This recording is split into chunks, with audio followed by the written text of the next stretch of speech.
J'ai l'impression que la plupart du temps, les gens préfèrent rester avec leur idée en tête pendant des semaines, des mois à construire, faire un logo, construire un site internet parfait, etc., avant même que l'idée soit confrontée au marché. C'est-à-dire qu'elles passent plus de temps à parler de leur idée qu'à faire des choses concrètes. Essayer vite pour échouer vite, je trouve que c'est la meilleure façon d'entreprendre en fait. Parce qu'aujourd'hui, on a des millions d'idées, de concepts qui peuvent exister, des trucs que tu as en tête et qui ont peut-être déjà existé, qui n'ont pas fonctionné. Ça, c'est pas forcément parce que l'idée n'était pas bonne, mais c'est peut-être parce que ce que les gens en ont fait de cette idée, bah, ça n'a pas fonctionné. Mais si tu l'as fait à ta sauce, quand bien même 10 personnes ont la même idée, les 10 projets vont être très très différents.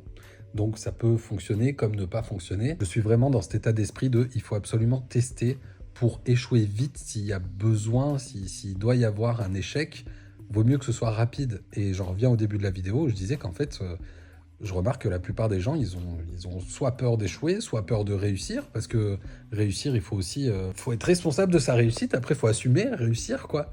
Et du coup, je me suis dit, ce que j'adore, c'est ça. Donc, je vais lancer un nouveau projet qui sera beaucoup plus aligné avec qui je suis et ce que je fais. Peut-être que dans 2 semaines, je dirais que je ferai autre chose, j'en sais rien. C'est d'accompagner des personnes qui ont une idée en tête, mais qui justement ont plein de freins et plein de blocages avant de mettre son pied à l'étrier. En fait, c'est l'action qui crée l'information et pas l'inverse. Mais tout ça pour dire que une idée n'est rien si elle reste dans ta tête. Par contre, ton idée, elle vaut peut-être de l'or.